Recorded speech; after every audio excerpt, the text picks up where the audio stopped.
The call came on a Wednesday morning while I was eating toast over my kitchen sink. Vanessa's name lit up my phone screen and I almost let it go to voicemail. Almost. I answered, and before I could say a word, she was already talking.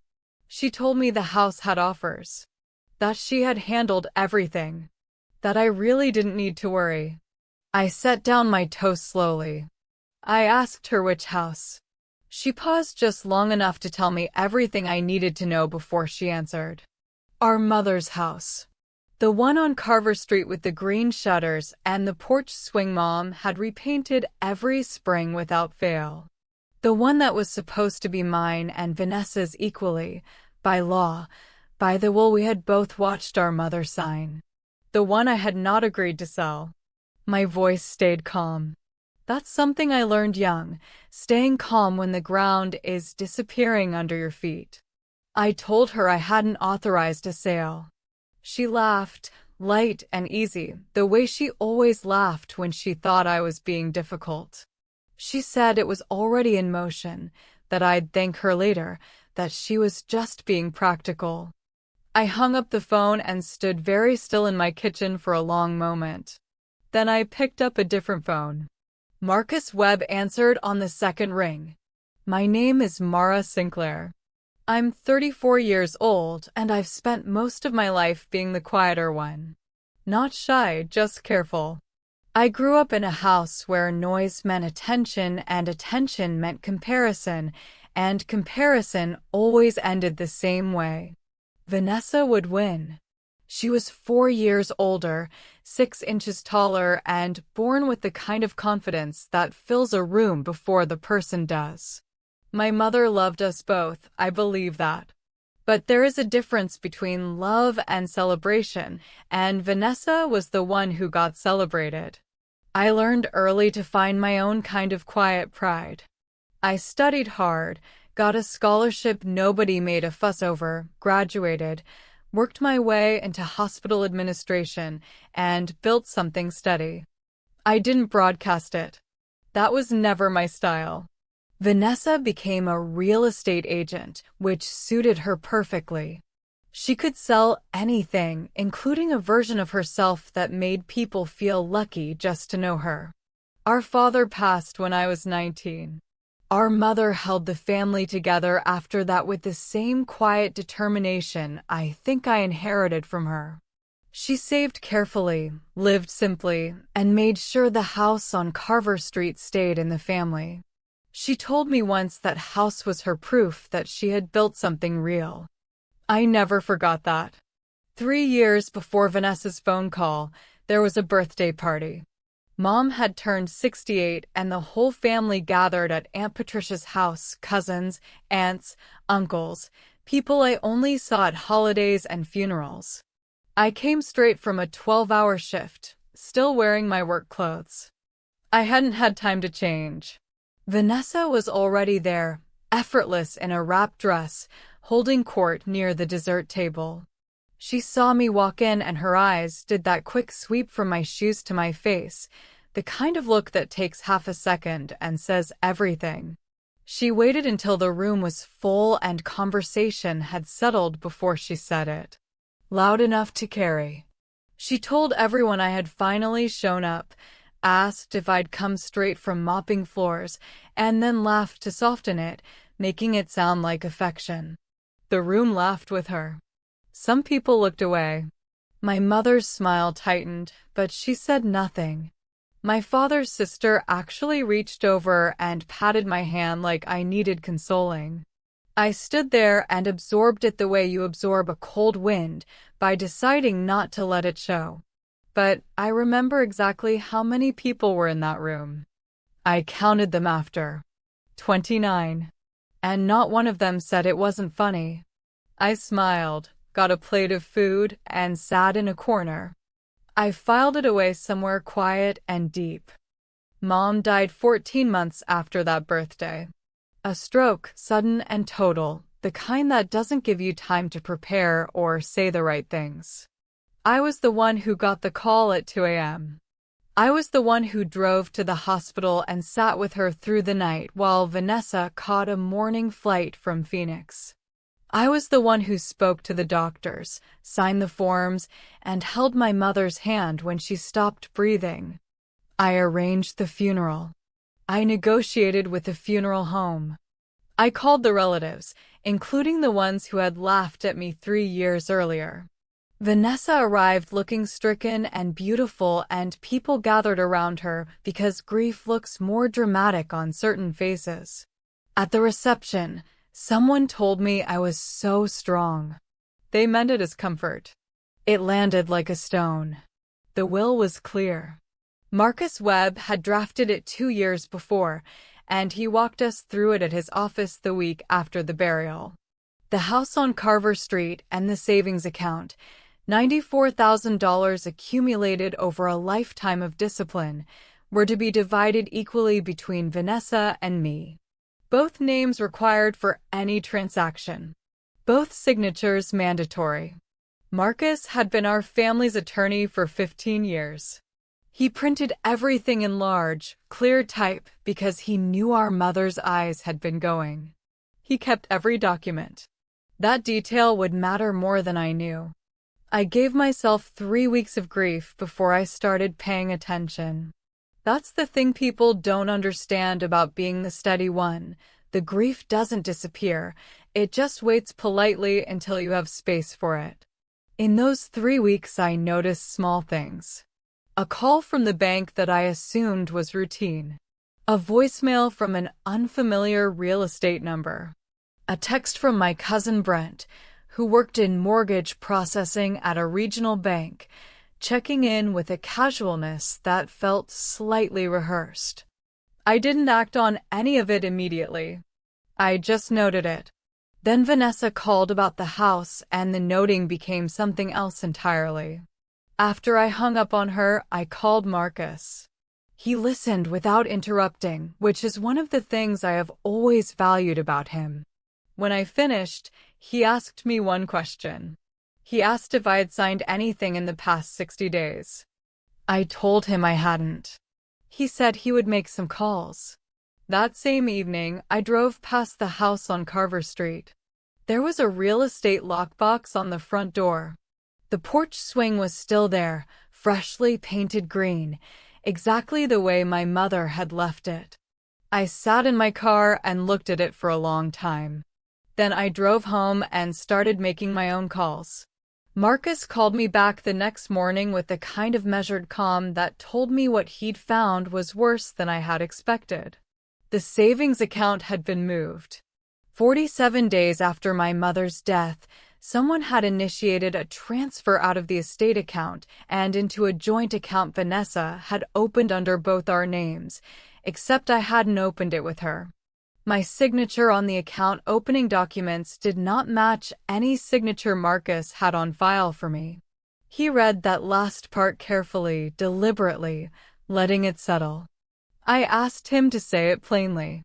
He said someone had forged my signature. I sat with that for a moment. $94,000, my mother's lifetime of quiet saving, moved through paperwork that had my name on it without my knowledge or consent. Vanessa had done this methodically. She hadn't rushed. She had waited until the initial grief fog had settled over everyone, then moved quickly and cleanly. The house listing had gone up 3 weeks after the account transfer. A buyer was already in negotiation. Closing was scheduled for 6 weeks out. I asked Marcus what my options were. He told me to do nothing visible for now. He said the strongest position is always the one the other person doesn't know you're building. I wrote that down. I requested a week of personal leave from work and spent it building a picture of everything that had happened. Marcus connected me with a forensic accountant named Dolores Hatch, a small woman with reading glasses she pushed to the top of her head, and the focus of someone defusing a bomb. She pulled every transaction record from the estate account going back 18 months. She found the transfer, the account opening, and something else. A wire payment of $11,000 that had moved from the new joint account to a separate account linked to Brent. $11,000. That was what my cousin charged to help route my mother's money through a bank he worked at using paperwork with my forged name on it.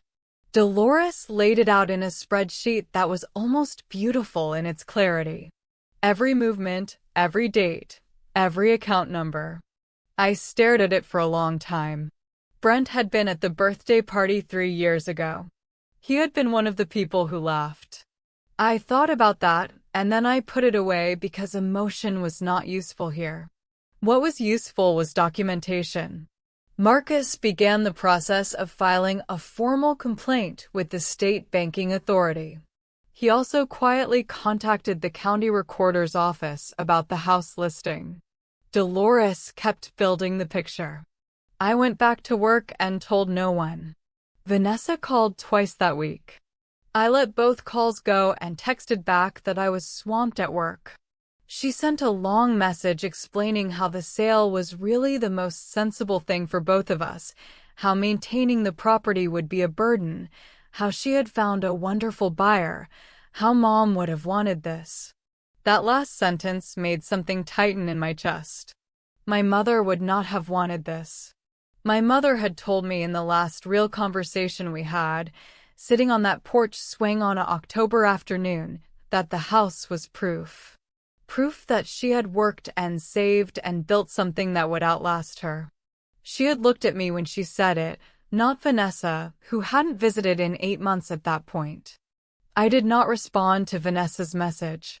I read it twice, saved it, and forwarded it to Marcus.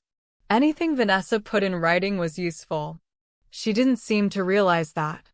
That's the danger of being charming. You start to believe your own ability to smooth things over, and you get careless. A few days later, I saw on social media that Vanessa had been showing a friend the new condo she was under contract on. Clean lines, downtown views, rooftop terrace. The listing price was $410,000. I looked at her savings history, which Marcus had pulled through legal channels. She didn't have that money before our mother died. I drove to the house on Carver Street on a Sunday afternoon, 3 weeks before the scheduled closing. I still had my key. I let myself in and stood in the entryway for a while without turning on the lights. The house smelled like my mother, faint lavender and old wood. The furniture was still there, her reading chair by the window, the photos along the hallway wall, a row of paperbacks on the kitchen shelf she'd read so many times the spines had gone white. Vanessa hadn't removed anything yet, which told me she'd been focused on the financials and hadn't gotten to the physical details. That was a mistake on her part. I walked through every room slowly. I photographed everything. The condition of the property, the contents, the current state of the porch swing. Then I sat in my mother's reading chair and allowed myself 10 minutes of grief. Real, unguarded, private grief that I hadn't had room for yet. I let it run through me like water. Then I stood up, smoothed my jacket, and walked back out. Marcus had already begun the process of filing a motion to halt the sale pending estate dispute resolution. The county recorder had flagged the listing. The buyer's attorney would be receiving a notice within 48 hours. The house wasn't going anywhere. But Vanessa didn't know that yet. The invitation arrived 2 days later, sent through a family group text by Aunt Patricia. Vanessa was throwing a housewarming party for her new condo. Saturday, 6 weeks out. Dress code, smart casual. Bring something to toast with. The message had a photo attached Vanessa in front of floor-to-ceiling windows, downtown skyline behind her, champagne glass raised. 43 family members were in that group text. 30 of them responded with celebration emojis within the hour. I put my phone face down on my desk. I already knew what Vanessa was doing. She was creating a narrative before any other version of events could take hold. She was gathering witnesses to her success. She was planting herself firmly in the role of the sister who had made good decisions, handled the estate responsibly, and moved forward with confidence. If I said anything before that party, she would spin it. She would say I was grieving, unstable, resentful of her success. She had already laid that groundwork with two relatives who had mentioned to me, gently, that Vanessa was worried about how I was coping. I almost had to admire the architecture of it. Almost. I texted back to the group one line. I said I'd be there. Then I called Marcus and told him to make sure everything was in place before that Saturday. Marcus told me something important during that call. He said that in his 30 years of estate law, the cases that resolved cleanly were the ones where the wronged party was patient enough to let the full picture develop before presenting it. He wasn't just advising me legally. He was reminding me of something about character. Vanessa had spent years building a version of herself that the family believed. Dismantling it wouldn't work if I showed up angry. It would only work if I showed up correct. I spent the following weeks doing exactly what I normally do. I went to work. I managed 3 departments, 2 budget cycles, and a staffing shortage without complaint. I called my Aunt Patricia twice and let her talk, listening for what the family narrative was. Apparently, Vanessa had told several people that I was struggling with the loss and had asked her to take care of the estate details. She had framed her entire scheme as an act of sisterly compassion. The audacity of it was breathtaking.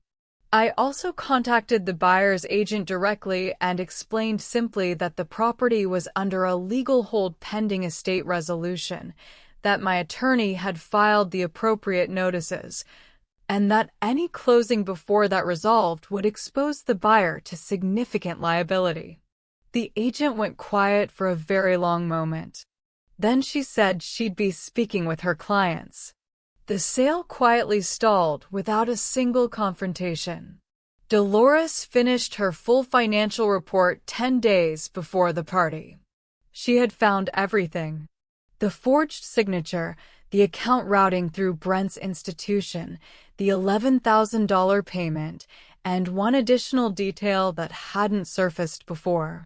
Vanessa had taken a personal loan against the joint account, the one with my forged name on it, for $40,000, using it as part of her condo down payment, which meant my forged signature had been used to secure her mortgage. Marcus read me the list of potential charges. Forgery, fraudulent misrepresentation, unauthorized use of estate funds, elder financial abuse, because the account had been set up before my mother passed during a period when her cognitive capacity had been in question. I sat in Marcus's office and listened to the list with my hands flat on my knees. He asked me how I wanted to proceed. I told him I wanted it handled completely, not partially. I told him I didn't want a settlement where Vanessa paid something back and pretended it was resolved. I wanted every record corrected, every dollar restored, and every person in that family who had been told a story about how Vanessa was the responsible one to understand exactly what had actually happened. He nodded. He asked if the housewarming party was still on. I said yes. He said he'd be ready. The night before the party, I couldn't sleep. Not from anxiety. I've never been particularly anxious. It was something closer to focus, the kind of alertness that comes when you've been preparing for something for long enough that the moment finally arrives and your body doesn't quite believe it. I made tea and sat at my kitchen table and thought about my mother. I thought about the way she had repainted that porch swing every spring, crouching down with a small brush and forest green paint, her knees probably aching. Not because anyone asked her to, but because it was her thing, her specific small act of maintenance and love. I thought about the birthday party and 29 people and the laugh that had traveled through the room. I thought about Brent cashing $11,000 for the privilege of betraying his own family. I thought about Vanessa standing in front of floor-to-ceiling windows with a champagne glass, having built that view entirely on a foundation of forgery. I didn't feel rage. I want to be clear about that because I think it matters. I felt something steadier and older than rage. I felt the kind of certainty that only comes when you know you are right and you have taken the time to prove it. I rinsed my cup, went back to bed, and slept without difficulty until my alarm went off at 7. The condo building was glass and steel, new enough that the lobby still smelled like fresh paint and ambition. A doorman pointed me toward the elevator. 11th floor. When I stepped out, I could already hear the party, music, conversation, the particular pitched energy of people who are being social and enjoying it. Vanessa answered the door herself. She was wearing a cream blazer, her hair down, earrings catching the light. She looked genuinely surprised to see me, which told me she hadn't fully believed I would come. She kissed my cheek and told me I looked wonderful and steered me in with a hand on my back. The condo was beautiful. I'll give her that. High ceilings, warm lighting, a kitchen island stacked with food, a view of the city that was exactly as impressive as the photo had suggested. Relatives I hadn't seen since the funeral were already spread across the room. Aunt Patricia was near the window. Cousin Brent was by the drinks table, laughing at something with a man I didn't recognize. He saw me and the laugh finished on his face in a way he tried to disguise as a cough. I smiled at him. A real smile. The kind that meant I knew exactly where I was standing. I accepted a glass of sparkling water from a passing tray, found a comfortable spot near the edge of the room, and waited. Marcus had said he would arrive at 8. It was 7:43. Vanessa moved through the room the way she always did, effortless and magnetic, touching shoulders, drawing laughter, making everyone feel like the most important person in the space. She was good at it. I won't pretend otherwise. She had spent a lifetime perfecting that particular skill. At one point, she made a small speech about gratitude, about family, about how much it meant to celebrate this new chapter with everyone she loved. She looked at me when she said it. A long, careful look that was asking me to confirm the version of events she had told. I held her gaze steadily and smiled. I didn't give her anything. By 7:58, I had spoken with 6 relatives, asked genuine questions about their lives, and said nothing about the estate, the house, the account, or anything that could be called confrontational. I was, by every visible measure, exactly the quiet younger sister who had shown up to support her family. At 8:03, Marcus arrived. He wore a dark suit. He had 2 people with him. A woman I knew was from the county district attorney's office and a man who worked in financial crimes investigation at the state banking authority. They didn't announce themselves at the door. They walked in quietly, the way people do when they don't need to perform authority because they already have it. Brent saw them first. His face changed completely. Marcus crossed the room to me and placed a hand briefly on my shoulder before stepping toward the center of the space. He had a way of commanding attention without raising his voice that I had always found remarkable. He simply stood in a place where he could be seen and waited.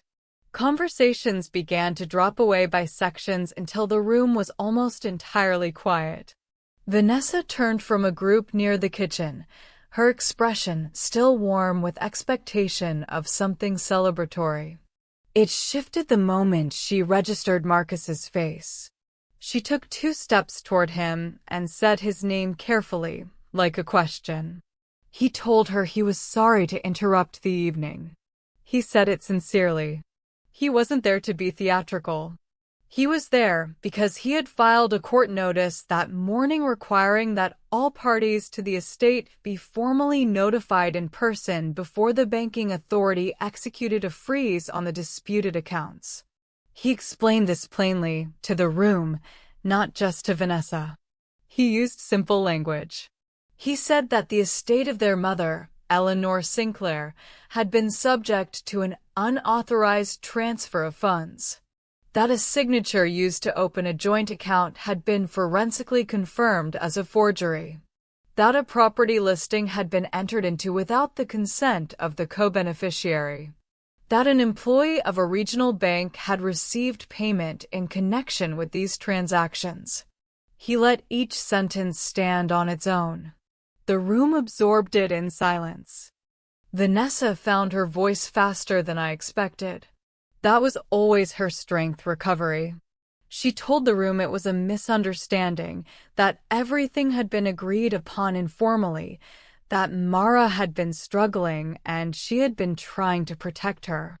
She looked at me when she said it, soft eyes, the voice she used when she wanted to seem like the adult in the room. I let her finish. Then I walked to where Marcus was standing. I wasn't hurried. I had my bag over one shoulder and my water glass still in my hand. I stood beside him and I looked at Vanessa, and I said that I understood she believed the family would accept that version of events. I said I had believed that once too. Then Marcus opened a folder and handed Aunt Patricia the first document. A side-by-side comparison of the forged signature and my actual one, with the forensic analyst's report attached. He passed additional copies to 3 other people in the room. Aunt Patricia read it slowly, her face shifting from confusion to something harder. Brent was no longer making eye contact with anyone. Vanessa's voice rose sharply as she told me I was humiliating the family, that I was making a scene, that this was not the place. I thought about a birthday party. 29 people. A laugh that had traveled across the room. I said, quietly, that I remembered the last time someone said that to me. The woman from the district attorney's office stepped forward and introduced herself formally to Vanessa. She explained that she was not there to make an arrest, but to inform her that a formal complaint had been filed and that she would need to make herself available for a meeting with investigators within the week. She was professional and completely without drama. Vanessa looked at her for a long moment, then looked at me, then looked around the room at the faces of the people she had gathered to witness her success. Something crossed her expression that I hadn't seen before. Not anger. Not calculation. Something that looked like the first real confrontation with consequence. Brent sat down heavily in an armchair near the window. He pulled out his phone and then put it away, and then pulled it out again. He looked like a man searching for an exit that didn't exist. Aunt Patricia came to stand near me. She didn't say anything, she just placed herself in my orbit, which meant more than most words would have. The investigation officer spoke quietly with Brent for several minutes. I didn't listen. I was watching Vanessa, who had moved to the kitchen island and was standing with both hands pressed flat against the marble surface as though she needed it to hold her up. The champagne glasses from her welcoming toast were still lined up on the counter behind her. What happened next surprised me. Vanessa's composure didn't shatter dramatically. Instead, it went very quiet. She dismissed her guests with a voice that was controlled and exhausted at the same time, thanking them for coming, telling them she needed to handle some family matters privately. People left in small groups, most of them looking at their feet. A few stopped to hug me on their way out. One cousin pressed my hand without speaking. When the room was nearly empty, Vanessa looked at me from across the kitchen island and asked me why I hadn't just talked to her. I told her I had. The day she called me about the house, I had told her I hadn't authorized a sale. She had laughed and told me I'd thank her later. I reminded her of that, calmly, specifically. She closed her eyes. Brent left without speaking to either of us, escorted quietly out by the banking authority officer who wanted to continue their conversation in a more formal setting. Marcus gathered his documents and let us have the room. Vanessa said she had needed the money. She said the words plainly, like a confession that cost her something. I told her I understood that. I told her I didn't understand using our dead mother's savings and my forged name to get it. She had nothing to say to that. I picked up my bag. I wasn't angry. I was simply done. The weeks that followed moved through the legal system with a steady rhythm of process. The forged account was frozen. The funds were returned to the estate account under proper joint oversight. The house sale was halted permanently. Brent, facing professional licensing consequences in addition to the legal complaint, cooperated fully with investigators and provided a complete account of every transaction he had processed. His cooperation bought him a reduced charge. It did not save his banking license. The condo purchase Vanessa had made fell through when the fraudulent loan documents were flagged by the lender. She had 30 days to find alternative financing she didn't have. She moved into a short-term rental. Through all of it, I continued working. I managed my departments, attended my budget meetings, brought food for the staff on Friday afternoons. I did not talk about any of it at work. My personal life has always been my own. Marcus called with updates when there were updates. Dolores filed her final financial report and sent me a copy with a handwritten note that said well handled. I put it in a folder and filed it. Aunt Patricia called twice. The first time was to apologize for not speaking up at the birthday party 3 years ago. She said she had thought about it many times since. I told her I appreciated that and meant it. The second time she called just to talk, which was new for us and better. 2 months after the housewarming party, I received a letter from Vanessa's attorney proposing a settlement.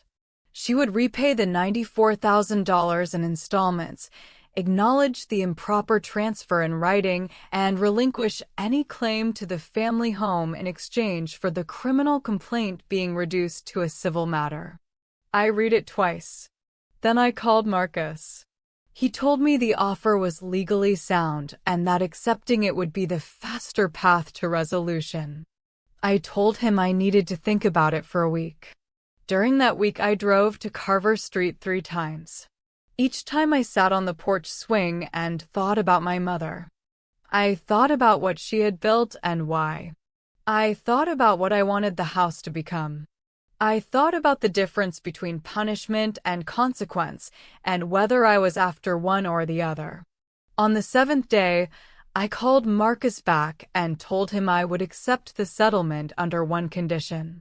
Vanessa had to sign a full written acknowledgement of exactly what had happened, in plain language, with no euphemisms. No miscommunication. No informal agreement. It had to say what it was: a forged signature, an unauthorized transfer, and a fraudulent property listing. He went quiet for a moment. Then he said he would present the condition. Vanessa's attorney called back within 2 days. She signed it. I thought that was the end of it. It wasn't. 3 weeks after the settlement was signed, I got a call from a relative I'll call Dolores, a second cousin who had been at both the birthday party and the housewarming. She told me that Vanessa had been telling people the settlement was mutual, that both of them had made mistakes, that it was really just a financial disagreement between sisters. I sat with that information quietly for about 10 minutes. Then I made a copy of the signed acknowledgement, the one with Vanessa's full signature at the bottom of 3 paragraphs describing exactly what she had done, and I sent it to Marcus with instructions to file it as a public court record. Which it already was, technically. Filing it actively just made it findable. I didn't send it to the family. I didn't post it anywhere. I simply ensured that anyone who went looking for the truth would find it in the place where truth is supposed to live. Marcus called me afterward and asked if I was certain.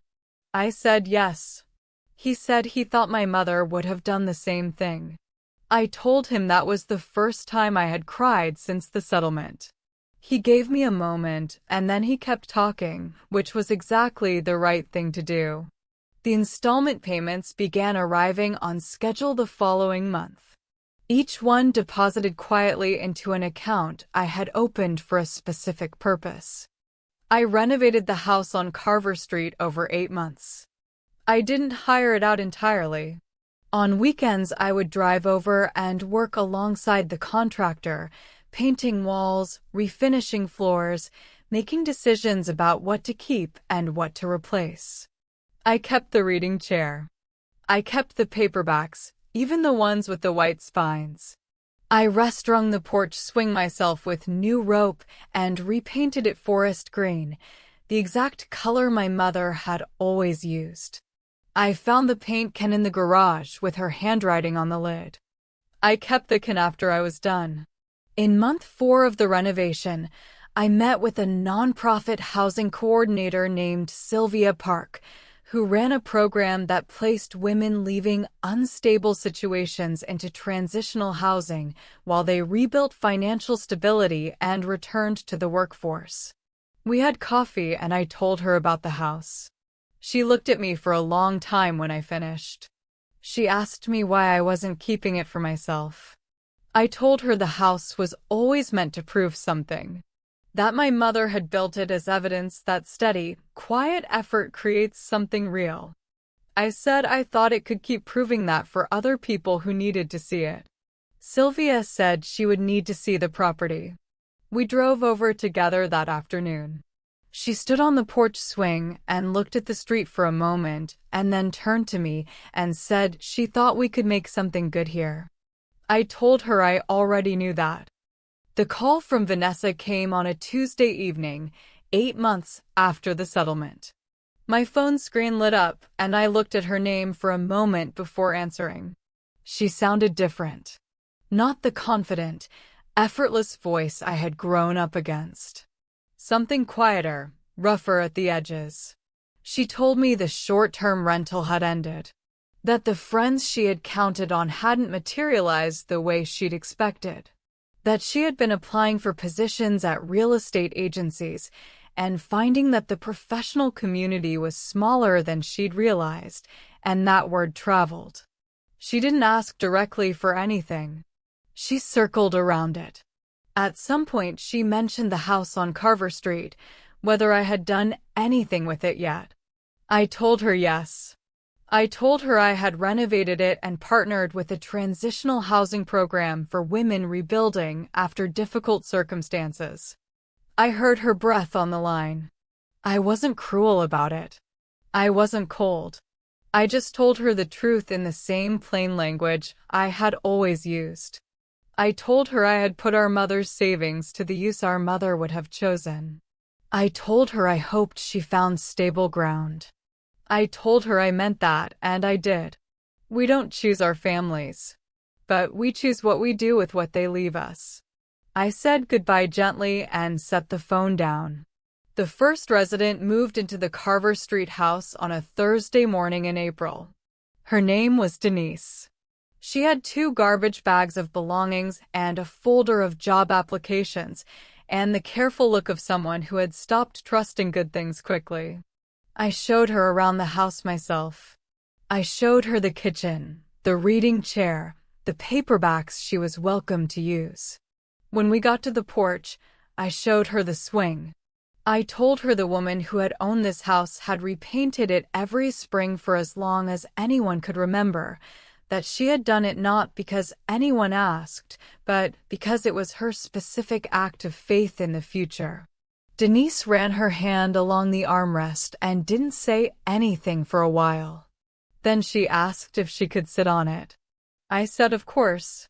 I went inside and gave her the porch and the morning and the view of the street that my mother had looked at for 30 years. I stood in the kitchen and felt something I don't have a perfect word for. Not triumph.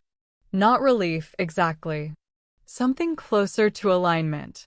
Like the person I had been building myself into quietly for 34 years had finally arrived somewhere that made sense of the whole journey. My mother built something real. I protected it. And now it was doing exactly what she would have wanted it to do. So here's what I want to ask you. If someone had taken everything your family left you, not just the money, but the meaning, what would you have done?